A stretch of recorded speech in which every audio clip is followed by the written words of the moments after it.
Assalamualaikum warahmatullahi wabarakatuh. Perkenalkan, nama saya Mustafa Kamal. Saya dari kelompok 2. Saya akan menjelaskan sedikit mengenai hadis tentang anjuran untuk bekerja. Bekerja jika dilihat dari perspektif Islam.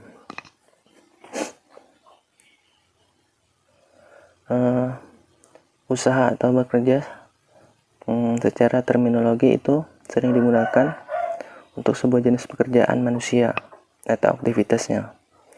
Sedangkan menurut muamalah adalah al-kasbu, yang berasal dari bahasa Arab yang berarti bekerja atau berusaha. Bekerja di sini dapat digunakan seseorang untuk mengembangkan kepercayaan dirinya sendiri. Dan bekerja di sini adalah suatu perbuatan yang mulia. Rasulullah Shallallahu Alaihi Wasallam pernah memberikan pelajaran menarik tentang pentingnya bekerja. Dalam Islam sendiri, bekerja bukan hanya untuk memenuhi kebutuhan perut sendiri, tapi juga untuk memelihara harga diri dan martabat kemanusiaan yang seharusnya dijunjung tinggi. Dan bekerja juga dapat memberikan manfaat kepada diri kita sendiri maupun kepada orang lain. Dan dengan bekerja kita dapat kita dapat mempermudah dalam beribadah. Contoh, jika kita bekerja, kita akan mendapatkan hasil, dan hasil tersebut dapat kita sedekahkan kepada orang lain dan memberikan manfaat kepada orang lain dan diri kita sendiri. Dan hendaknya lah mencari pekerjaan itu yang sifatnya mulia, jangan mencari pekerjaan yang sifatnya haram. Dan ada beberapa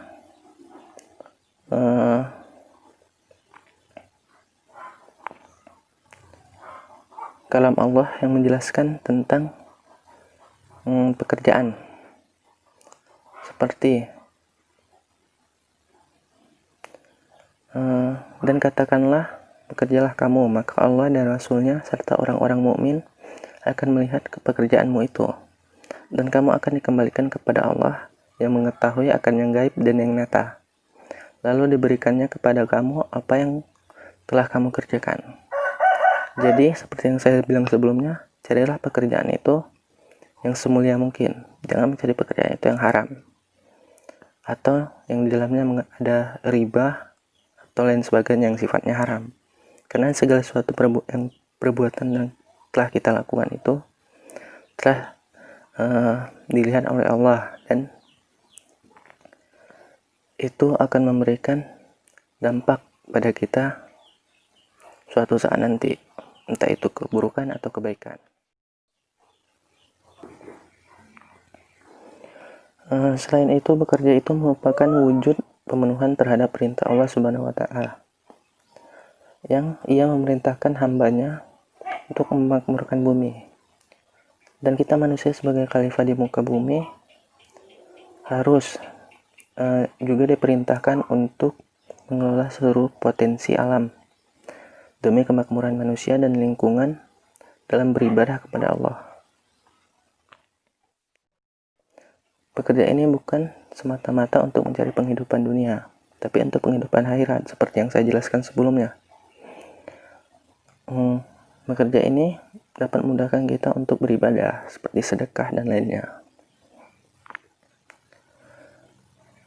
Mungkin hanya ini yang dapat saya sampaikan, lebih dan kurang saya mohon maaf. Assalamualaikum warahmatullahi wabarakatuh. Assalamualaikum warahmatullahi wabarakatuh. Perkenalkan, nama saya Muhammad Masarija. Saya dari kelompok 2 bersama dengan Syah Bandan dan Mustafa Kamal. Di sini saya akan mempresentasikan makalah saya yang membahas tentang hadis-hadis yang mengajukan tentang bekerja. Baiklah, selain sebagai satu kewajiban, Islam juga dapat memberikan penghargaan yang mulia bagi para pemeluknya, yang dengan ikhlas bekerja mengharapkan keridhaan Allah SWT. Dan penghargaan tersebut adalah sebagaimana dalam riwayat hadis bagi berikut. Yang pertama, dengan bekerja akan diampuni dosa-dosanya oleh Allah Subhanahu wa taala. A'udzubillahi minasyaitonir rajim. Bismillahirrahmanirrahim. Man amsa kalam min amali yadihi amsa maghfurun lahu.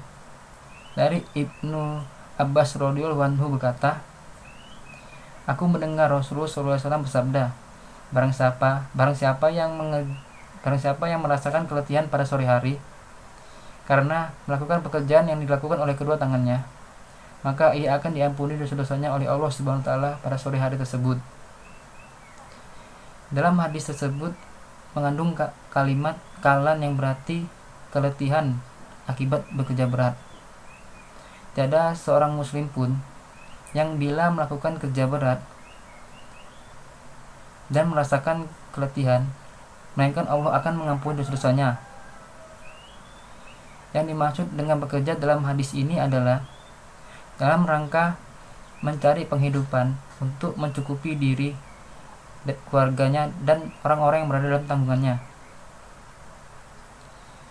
Yang kedua, mendapatkan cinta Allah Subhanahu wa taala karena bekerja. A'udzubillahi minasyaitonir rajim. Bismillahirrahmanirrahim. Innallaha yuhibbul mu'minal muhtarifah. Dari Ibnu Umar radhiyallahu anhu bersabda, sesungguhnya Allah Subhanahu wa taala mencintai seorang muslim, seorang mukmin yang bekerja dengan giat. Hadis riwayat Imam Tabrani dalam Al-Mu'jam Al-Awsat. Dalam hadis tersebut terdapat perintah untuk bekerja, karena dengan bekerja seorang mukmin akan semakin dicintai oleh Allah Subhanahu wa taala. Yang ketiga, dihapuskannya dosa-dosa tertentu yang tidak dapat dihapuskan dengan sholat, puasa, dan sedekah. A'udzubillahi minasyaitonir rajim. Bismillahirrahmanirrahim. Inna minal dzunubi la dzunuban la tukaffiru as-sholata wal siyamu walal hajju walal umrah. Qala wa ma tukaffiruha ya Rasulullah? Qala humumu fi talabim ma'isah. Dari Abu Hurairah radhiyallahu anhu berkata bahwa Rasulullah Shallallahu alaihi wasallam bersabda, sesungguhnya di antara dosa-dosa itu terdapat suatu dosa yang tidak dapat diampuni oleh puasa, sholat, haji, dan umroh. Nah, sahabat Nabi pun bertanya, ya Rasulullah, apa yang bisa menghapuskannya? Beliau pun menjawab, semangat dalam mencari rezeki. Hadis riwayat Imam Tabrani dalam Al-Mu'jam dan Al-Awsat. Yang keempat, bekerja atau menafkahi keluarga termasuk sedekah. A'udzubillahi minasyaitonir rajim. Bismillahirrahmanirrahim. Ma anfaq al-rajul fi baitihi wa ahli wa waladu wa khotmah wahulah sedekah.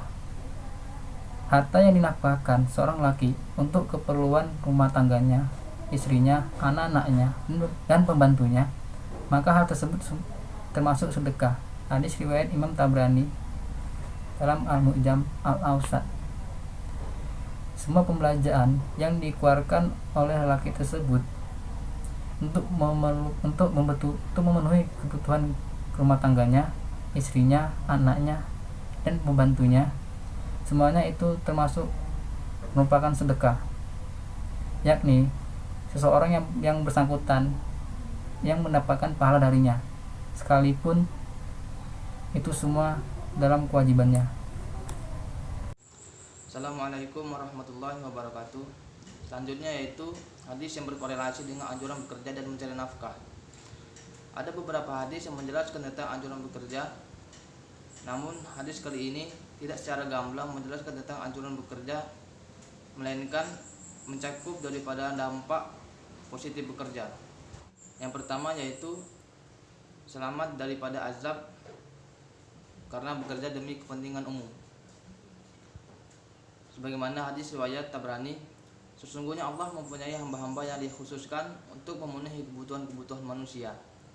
Orang-orang yang datang kepadanya untuk memenuhi keperluan-keperluan mereka, maka mereka adalah orang-orang yang terlepas dari azab Allah. Hadis riwayat Tabrani. Hadis kali ini menjelaskan tentang bahwa seseorang yang melaksanakan pekerjaan untuk kepentingan umum dengan hati yang tulus dan ikhlas, serta pintunya senantiasa terbuka untuk orang-orang yang memerlukan pertolongan, maka ia terselamatkan dari azab Allah. Yang kedua yaitu anjuran menyelesaikan pekerjaan dengan baik, sebagaimana hadis riwayat Tabrani an Aisyah radhiyallahu anha qalat qala Rasulullah sallallahu alaihi wasallam innallaha ta'ala yuhibbu iza amila ahadukum amalan ayat kinah. Sesungguhnya Allah menyukai seseorang di antara kalian yang apabila bekerja dan ia menyelesaikan pekerjaannya dengan baik. Hadis riwayat Tabrani. Maksud hadis ini menjelaskan tentang apabila kita telah mendapatkan sebuah pekerjaan, meskipun pekerjaan kita di bidang yang paling rendah, hendaklah kita melaksanakannya dengan sebaik-baik mungkin dengan hati yang tulus dan ikhlas. Yang ketiga yaitu mencari nafkah terhitung jihad fisabilillah, sebagaimana hadis riwayat Ahmad, sesungguhnya Allah menyukai hamba yang berkarya dan terampil, dan siapa yang bersusah payah mencari nafkah untuk keluarga, maka ia serupa dengan seorang mujahid di jalan Allah. Hadis riwayat Ahmad.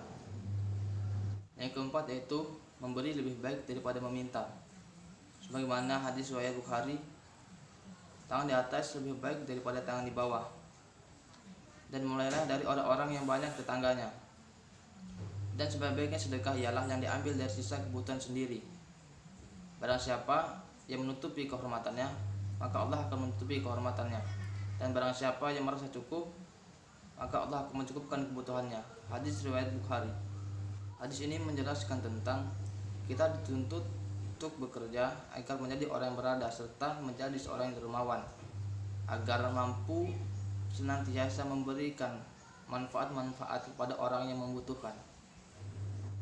Jadi kesimpulan dari materi kali ini adalah bahwa Islam merupakan agama yang sempurna. Islam bukan hanya saja memerintahkan kita untuk beribadah secara khusus seperti sholat, melainkan kita diperintahkan juga beribadah secara luas. Salah satunya yaitu bekerja atau mencari nafkah. Kita dituntut mencari nafkah yang halal dan bergunakan pula untuk yang halal. Meskipun pekerjaan yang kita miliki di bidang yang paling rendah, hendaklah kita tetap mensyukurinya agar kita mendapat berkah dari pekerjaan yang kita miliki. Mungkin sampai di sini saja materi yang dapat kami sampaikan. Mohon maaf atas segala kekurangan. Kami akhiri dengan wassalamualaikum warahmatullahi wabarakatuh.